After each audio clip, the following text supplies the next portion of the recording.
Assalamu alaikum, people listening and watching. You are tuning into the Let's Walk podcast. I'm your host, Ataur Rahman, and today's guest is Frederik Imbo. He's an actor, NLP coach, and loves being a football referee in his free time. Frederick, thanks for being here. Hello, Atta. How are you? I'm good. I'm good. So, Frederick, to start off, did you always know that you were going to be an actor while growing up? Tell us a little bit about that. The answer is absolutely yes. When I was a very young kid, um, my parents invited friends, or when I played with my friends, I always wanted to be in the middle of the attention. I played little games or I played little quizzes, and I even bought sometimes presents to give as a reward at the end of a real show on TV that I made up myself. So I always wanted that people were looking at me, hearing me, encouraging me, and I just wanted to be in the center of the attention. So yes, I definitely always have got the will, even the need, I could say, to become a presenter, an actor, or anything like that. Wow. So what are some lessons you have learned in your acting career? Also, are you still acting in It's a weird question. I've been acting in so many series and films. And to be honest, Atta, I think I'm not really the best actor because whatever I do, I don't know whether you see it right now, I'm very expressive. And if you are acting for TV, everything must be very small, must be very concise. subtle? Yeah, it must be subtle. Voila. And so I no longer act for TV. Last, I think, 5 years, I have not been doing that. But I'm acting when I give a presentation for an audience of 50, 100, 200,000 people. I'm presenting something. And my way of presenting is always to implement some acting. For example, if I tell people, imagine you arrive home and your partner is angry, then immediately I would play that. I would say, "Come on, why are you late again? You always promise me to be on time, and again you are late. I hate it when you don't take my needs into account." You see, so that is what I do. So I still use it, but then in a for a live audience, and the feedback I always get is that people are on their guard, like, oh yeah, he was acting right now. He's not really angry. Yeah, that's nice. Do you ever know that you have made the right decision, be it in life or career wise? Hmm. It depends always on the moment you're in your life. Uh, Even when you are not 100% satisfied with the job you're doing, you are always on the right track, always. Because that moment can be the not perfect job for you. And so, thus, you have to be aware of that and try to shift a bit the direction you're heading to. And you have to choose always very wisely, uh, feeling with your heart, like, okay, what is exactly I would like to do? What is my goal? What are the things that makes me happy?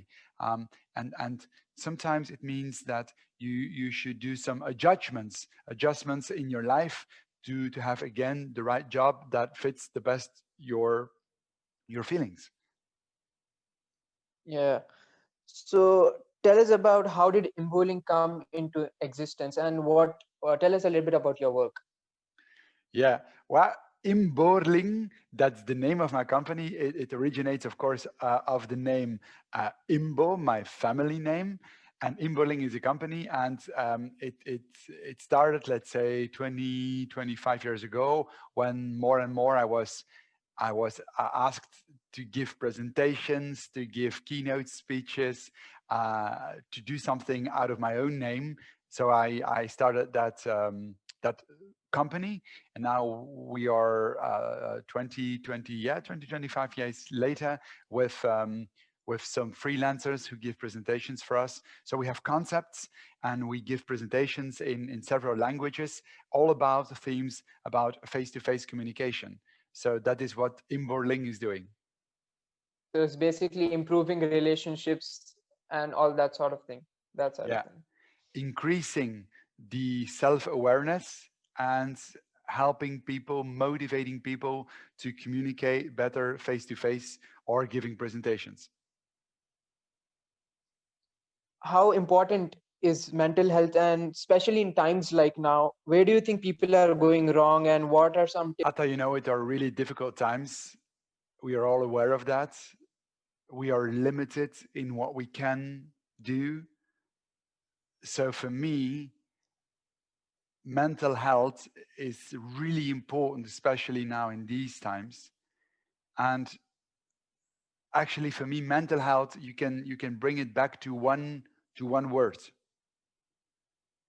So I will ask you, what is the word that brings mental health? And so does what other word does not bring mental health? And let me give you a tip. Those two words are opposites. Could you guess? Maybe love or empathy?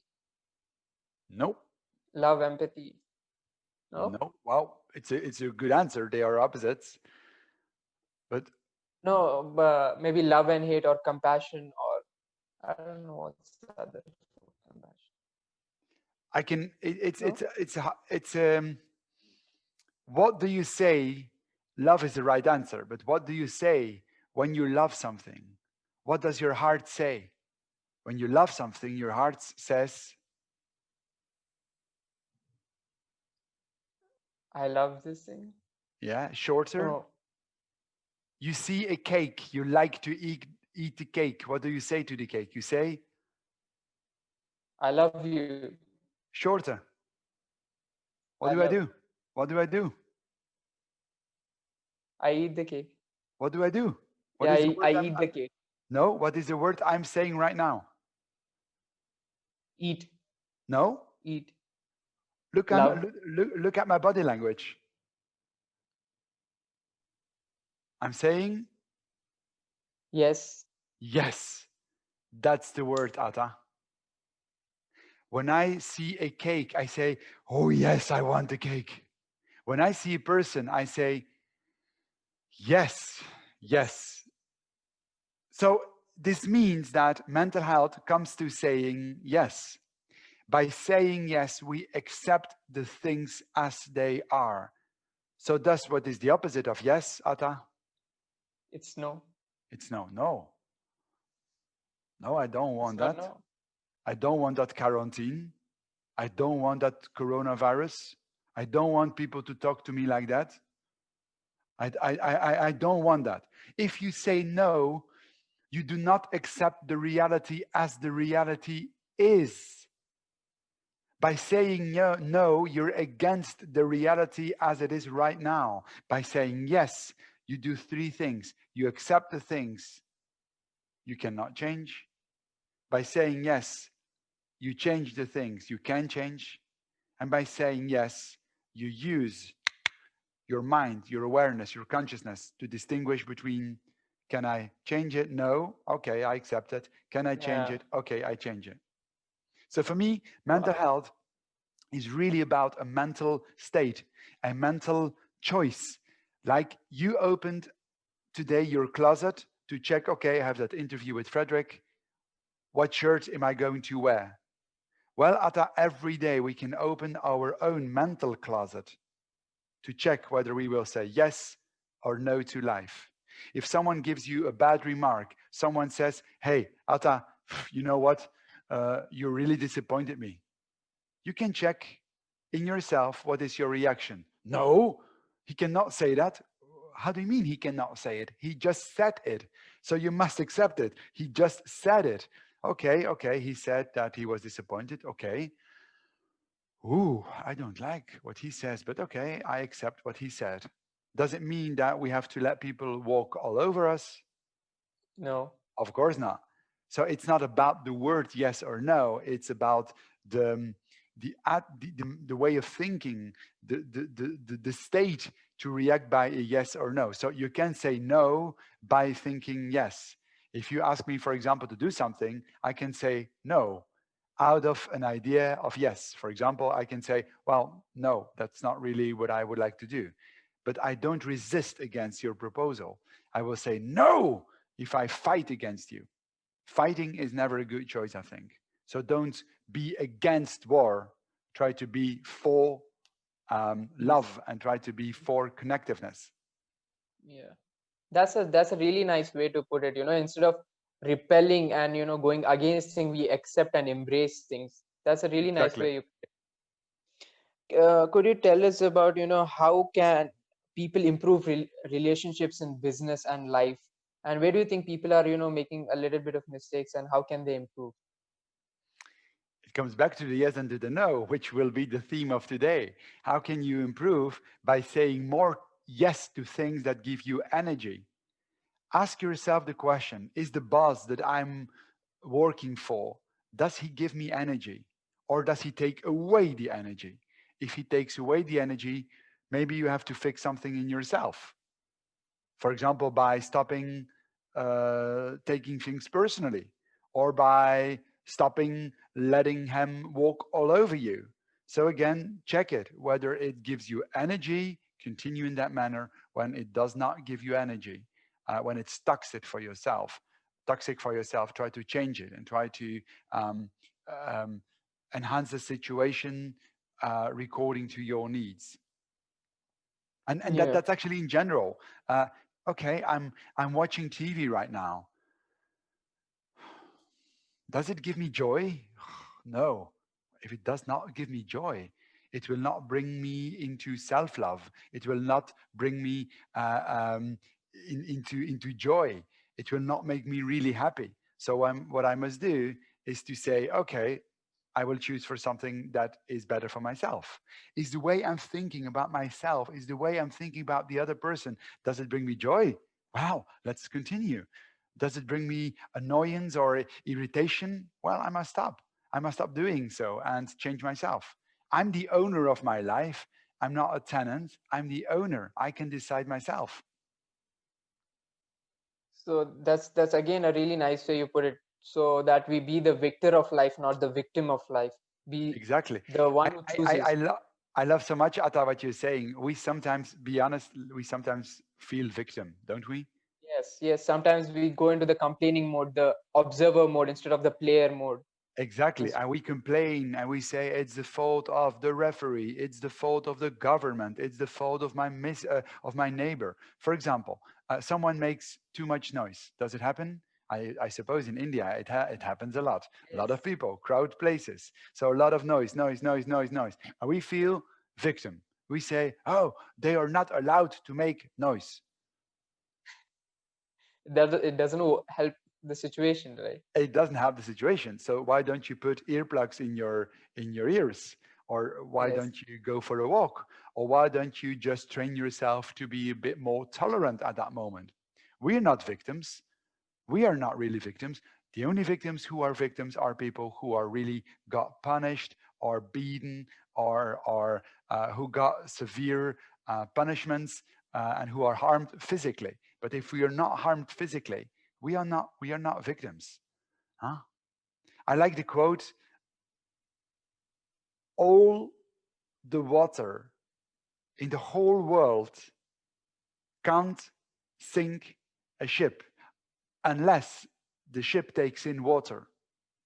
All the Wow. negativity in the world can't touch you unless you let it.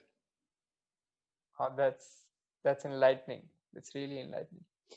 So tell us about how did you transition from being an NLP coach to being a football referee? What's the story behind that? By being an NLP coach, maybe for those who do not know what it means, neuro linguistic programming, it's actually a study of the subjective reality to know that everything we see, we hear, we think is subjective, is personal. So to be aware of yourself and to be aware of the model of the world of other people, you are you have more freedom, more accessibility to changing situations to your advance. not by manipulating, but by taking into account the other, what is of the other, and what do I leave there, and what is of myself. So um, I struggle already my whole life with sometimes not being heard or acknowledged. And so I said at the beginning of the interview that I wanted to be in the middle of the attention. I think, and I don't reproach anything to my parents, who are wonderful people that just did their best, but I think as a child, I was not heard enough, or I did not feel at least heard enough. So I wanted to be in the middle of the attention. But if they did not listen enough at me, or did not recognize who as I was as a person enough, I took it personally. So I reacted by, they should listen to me. When I gave a presentation and someone is on his smartphone, I don't like it. And I became annoyed, and I even gave a remark to that person. And so suddenly I became aware of, this is not the person I would like to be. I don't want to be victimized by someone else. I want to be free. And I do not want the other one has a kind of a power over me. So I said, okay, how to not take things personally is by thinking the other one does just what he wants, or does just what he does because he tries to fulfill sudden needs. Maybe he just needs to have space for his own activities, or he just needs to, yeah, oh yeah, he has an interesting SMS and he wants to read it. So it's not against me, it's just to fulfill his or her needs. So because I had that theory, it's theory, it's a mindset. But okay, sometimes there is a difference between what you know and how you can implement it in life. So I said, okay, I love football, but I really am not a good football player. And I hate to go running on my own. I would like to run with a purpose. So I said, well, if I want to train, I'm not to take things personally by adapting or implementing my theory. Maybe I can become a referee, because in that case I'm not a football player, but I'm on the first row to see the good football. And on the second aspect is that I can train my physical well-being. I can stay in shape. So I said, okay, let me become referee. So that is really the true reason behind. I really wanted to become a referee, to be in shape and to learn how not to take things personally. Wow, that's the it's like usually people don't do that. It's for being a referee, and then maybe it's like kind of not the norm, I would say, that you really wanted to put the theory into practice, and then may went to becoming a referee. But Also, have you ever? Atta, I chose to be a referee, but everyone can choose to do or to learn something specifically. You can say, okay, today I struggle with taking things personally. Today I will seek for situations that I might take personally. For example, I can go to the supermarket and I will seek for people who do not treat me the way I would like to be treated. So what I will do is I will condition myself, I will prepare myself if it happens that I will not take it personally. Or I will meet my girlfriend and I will not take it personally. Or I will meet my parents and I will not take it personally.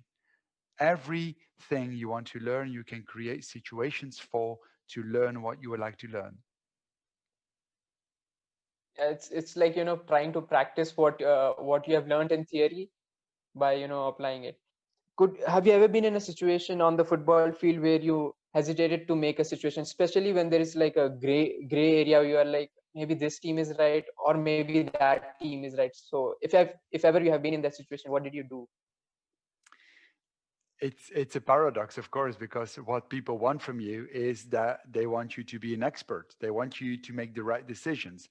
They also know that you do not always make the right decisions. So the paradox is also, because you need that credibility, you must show like, no, no, no, no, no, no, no. This was no handball, no handball at all. No, no, no, no. He did not touch the ball.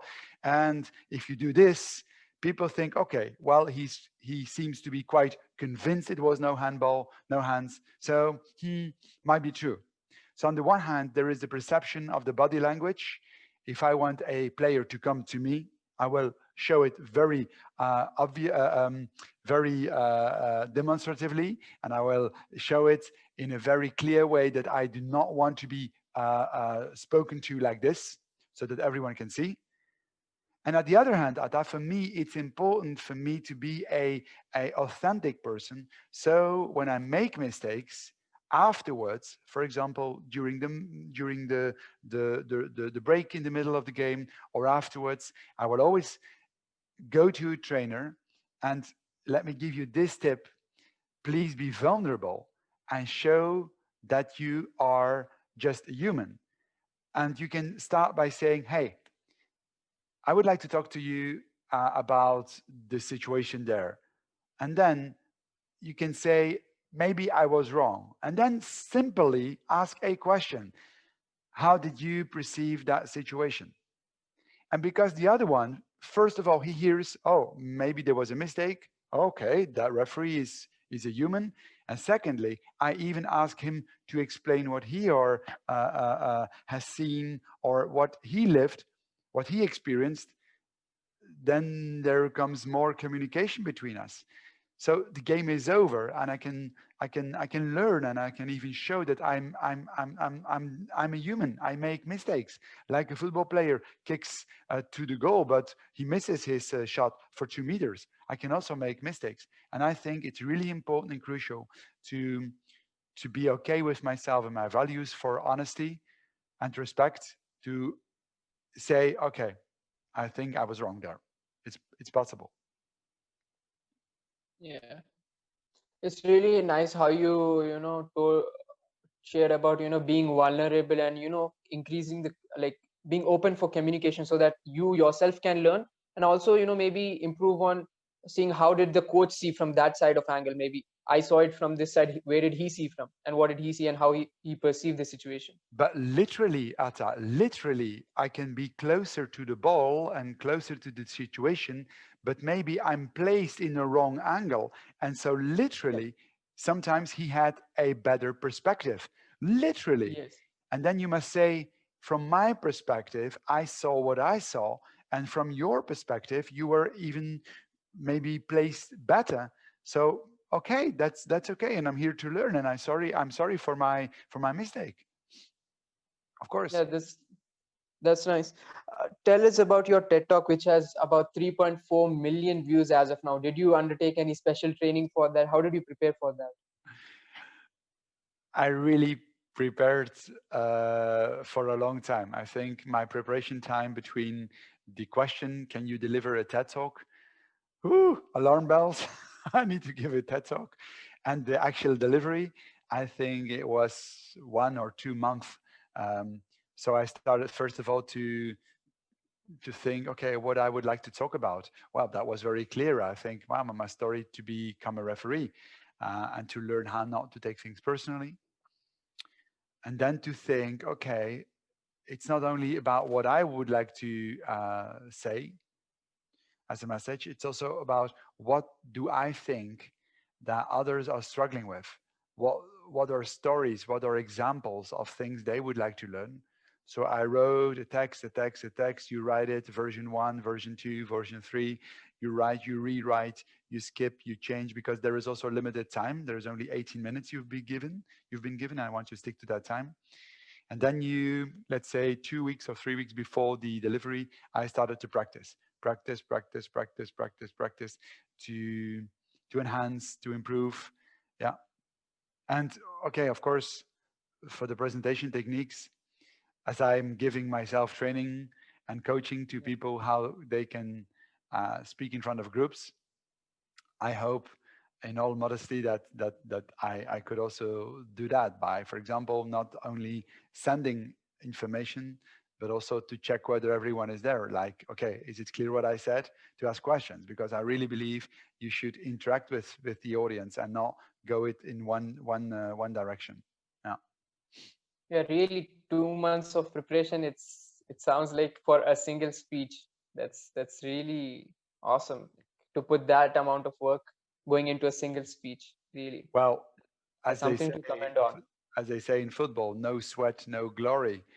Of course, uh, with all respect for today, I did not prepare 2 months because this is another thing.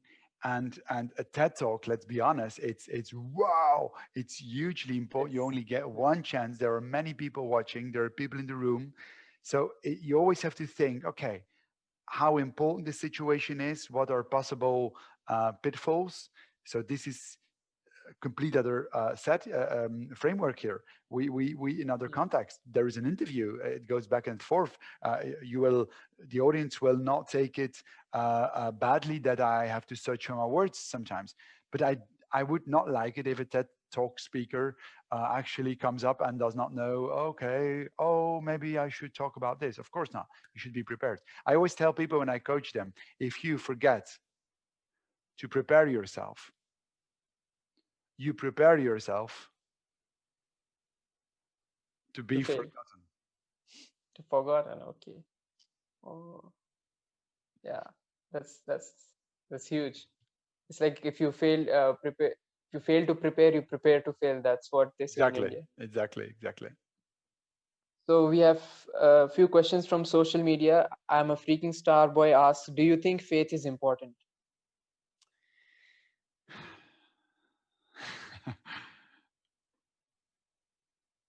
Describe faith. Is it faith in God? Is it faith in yourself? Is it faith in love? Is it faith in the truth? I think he's referring to faith in God, maybe. Most probably, And as then, far as. second question, what or who is God? We can, we Yes. can, we can talk for a long time about that. If you ask me if I have faith, and you can call it God, but for me, God is a synonym of the universe. I believe in the laws of the universe. What goes around comes back again. So I believe in karma. I believe if you do good, you do it in the first place for yourself because you want to be a good person. And the other can also have benefit of that. I believe in being honest. I believe that being grateful is really important. I believe in self responsibility, self empowerment is important. I believe in authenticity. Yeah, I believe in so many things, and I think above all um, about the fact that we are connected. We are all one. So even our enemy, we are one. There can only be an enemy who does things that are not nice because there is a part of darkness and enemy and bad in myself. And so thus the only present we can give the world is to love ourselves in the first place, to every day again to become a more loving person who takes responsibility, who says yes to life, and to talk in a positive and loving manner to yourself and to become an as loving person to others as possible. Nice. That's really nice. You the way you put it, like to every day, maybe try to be a more better version of yourself than you were yesterday. It's a cliche, Yeah. but it is true, for me at least. Yeah. Yes. Yes. It is. It is true. Farooq asks, how can one become a football referee? And have you seen or met any famous football players? Now you will become crazy. I met in person Cristiano Ronaldo. Not Who as a referee, though. I Yeah. It was a coincidence. I was on a holiday in Madeira, which is a small island of Portugal, somewhere in the middle of the ocean, nice weather, Madeira. And so Cristiano Ronaldo is originally from Madeira. So at that period, his father was quite ill. And so he came back from, I think at the time, Real Madrid he was playing at the time. And so he I came, he think it flew was Man United. Man Manchester United, I United. guess. That's possible, yeah. Yep. I think, and afterwards Real Madrid, huh? Yeah. Yeah, afterwards Real Madrid. So I don't know, one of the two teams. So he was there in Madeira to visit his father, and so he was in the same hotel as I was, and Wow. I was just around the pool, and I saw him from far away, and he was taking a shower, and he had sun cream in his eyes apparently. So he went to the toilet, and I ran after him to see is it really him, and it was really him. And when he came out, So I said hello to him, and I talked to him for, let's say, 1 or 2 minutes. Yeah. wow. It happens quite a while that you see there's the person and you feel like, yeah, this is this celebrity. But when you go to him, that turns out to be a different person. Yeah. It happens. It happens. It happens. It happens. It happens. I'm not a celebrity at all, but I was on TV. So it's now already a long time ago, but still today, if sometimes I'm in the supermarket, people look at me like, huh? And then they are confused. They think, is it?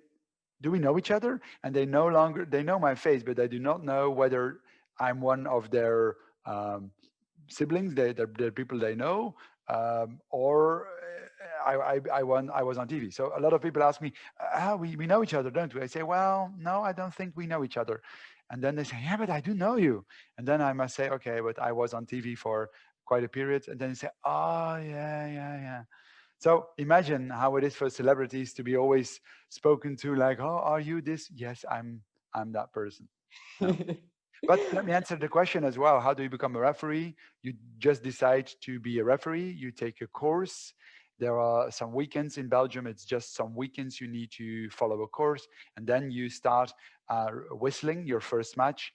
Of course, you need to do an exam, theoretical exam. Then you start at a very low level with the youth.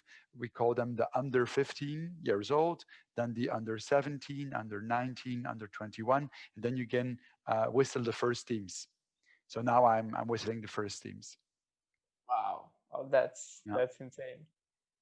Yeah. Moving on to life questions. This is the set of questions I like to ask so that we get life into perspective. What is your biggest mistake that turned out to be the greatest blessing? You ask me this today, I will answer today. You ask me this tomorrow, I will maybe give another answer. Today, the biggest mistake I made, it's quite personal, but okay, you ask me, so I will answer. I had a relationship with someone for 4 years, and I quit the relationship, and that's now 7 years ago. And to be honest, I really regret that decision of quitting the relationship. I was at the time, I'm a very demanding person, and I was at the time as well. And um, I had some reproaches towards that person, like, oh yeah, uh, let me be honest, he was a guy, so I love guys. And so he was for me too slowly, he was too soft, he was too um, kind. And now, after 7 years, I just realized, well, we were a good fit, actually. We were, he really loved me in the true sense of the word. So I regret that decision. So I'm still single, and maybe one day we can become a couple again. Who knows? So that's my biggest regret. What about your biggest blessing, which turned out to be the biggest blessing? I think the biggest blessing, of course, is that I'm born on a place on this planet where there is wealth. I'm very grateful for the chances that I got to study. I'm very grateful to have the opportunity, because of my health, to do whatever I want. I'm in a free country. So this is being aware of the luck I have. And I'm really grateful for that. And I must remember it every day, because it's a really true gift and a blessing. So, Frederick, where do you see yourself 5, 10 years down the line with regards to life and business? The abstract answer is, I see myself as hopefully an even more conscious and a more aware person. I hope more concretely then that I would love to give more presentations all over the world. I would love to have workshops, to have talks with people who nourishes me. I love to inspire people. I would really like to to go all over the world to give presentations. And of course, I also would like, in 5 years, I would have a wonderful relationship with a wonderful, nice man. Well, that would be great. Wow, nice. What do you Now for want? the What do you want, Atta? Because okay, it's an interview, but let me, because it's such a personal. What would you desire for yourself in 5 years? 5 years, I think I should be, hopefully able to make a difference in my field, which is, basically in nutrition and all that kind of that field, and maybe help people to realize the fact that, if they turn to more alternative medicine, turn to nature, there'll be greater healing compared to maybe going to the technology side of things, because after all, Mother Nature is the greatest healer. And I'd love to be, be a part of that and, contribute to the society in that manner. Hopefully in 5 to 10 years. That would be really nice. What a nice goal, and I really encourage you. I'm cheering you on to do that. So good luck to do that. Yeah. Thank you. Thank you. If you could have dinner with 3 people, dead or alive, who would they be and why?